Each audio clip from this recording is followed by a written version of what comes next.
ইতিমধ্যে আপোনালোকে গম পাইছে যে 5 তাৰিখে আমাৰ এই চিপাঝাৰ সমষ্টিৰ এগৰাকী কংগ্ৰেছৰ সক্ৰিয় আৰু নিস্বাৰ্থ আমাৰ সেৱক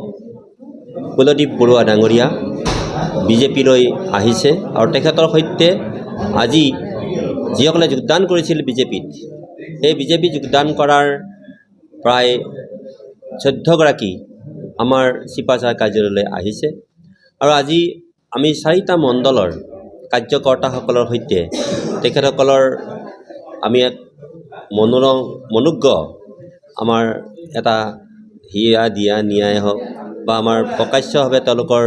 যি নেকি বক্তব্য এই ভাৰতীয় জনতা পাৰ্টিত কিহৰ কাৰণে আহিল আৰু কি ধৰণে তেখেতসকলে আহি পেলাই কি কৰিব খুজিছে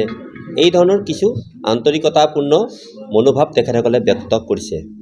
আৰু আজি আমাৰ গোটেই যিসকল কাৰ্যকৰ্তা মূল কাৰ্যকৰ্তা সেই কাৰ্যকৰ্তাসকলৰ সৈতে এটা চিনাকি পৰ্ব আমি ইয়াত উপস্থাপন কৰিছোঁ আৰু লগে লগে মই এই কথাটো ক'ব বিচাৰিছোঁ যে আজি এই চিপাঝাৰ সমষ্টিৰ আমাৰ গোটেই মণ্ডল 4টাৰ সভাপতি আৰু কাৰ্যকৰ্তাসকলৰ সন্মুখত আমি সমগ্ৰ অসমবাসীক এটা বাৰ্তা দিব খুজিছোঁ যে আজি কুলদীপ বৰুৱা আৰু তেখেতৰ সৈতে যিসকলে যোগদান কৰিছে আৰু ইয়াতকৈও অধিক কংগ্ৰেছৰ বা অন্যান্য মানে ৰাজনৈতিক পাৰ্টিৰ বহু লোকে যোগদান কৰিব খুজিছে আমি যোগদান কৰাৰ কাৰণে বা সংখ্যা দেখুৱাবৰ কাৰণে আমি কামটো কৰা নাই ইতিমধ্যে বহু কংগ্ৰেছৰ আমাৰ সক্ৰিয় কাৰ্যকৰ্তাই আমাৰ সৈতে কামেই কৰি আছে আৰু তেখেতসকলেও আনুষ্ঠানিকভাৱে আমি যোগদান কৰা প্ৰক্ৰিয়াটো আমি হোৱা নাই সেইটো আমি কৰিম মাত্ৰ এটাই বাৰ্তা দিছোঁ যে উন্নয়নৰ স্বাৰ্থত চিপাঝাৰ সমষ্টিটোৰ এইসকল ব্যক্তি যিহেতু সমষ্টিৰ ভোটাধিকাৰ আমাৰ প্ৰধানমন্ত্ৰী নৰেন্দ্ৰ মোদী ডাঙৰীয়াৰ যিটো নেতৃত্বৰ প্ৰতি তেওঁলোকে মোহিত হৈ তেওঁলোকে ভাৰতীয় জনতা পাৰ্টিত যোগদান কৰিছে নতুন যাত্ৰা মই 5 তাৰিখে ভাৰতীয় জনতা পাৰ্টিত বাজপেয়ী ভৱনত জইন কৰিছোঁ মোৰ লগত মোৰ দলীয় সতীৰ্থ বিশেষভাৱে কংগ্ৰেছ দলৰ লগত জড়িত থকা কেইজনমান সতীৰ্থই মোৰ লগত জইন কৰিছে আৰু তাৰপিছত আজি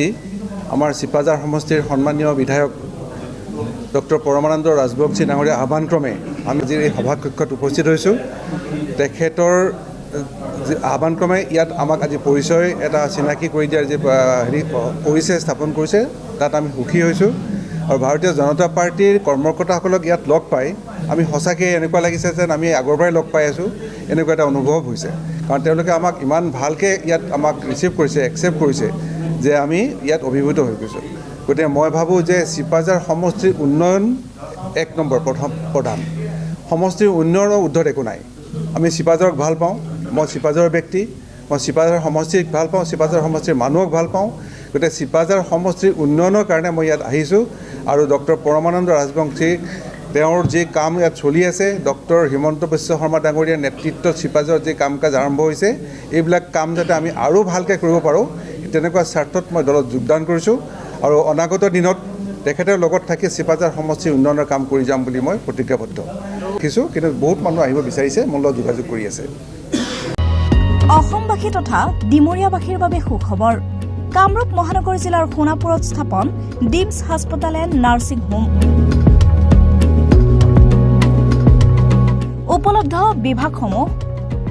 general medicine gynaecology general and laparoscopic surgery orthopaedic surgery paediatrics and neonatology palliative medicine pain clinic dermatology ENT urology দুৰ্ঘটনা আৰু জৰুৰীকালীন সেৱাৰ বাবে 24 ঘণ্টাই উপলব্ধ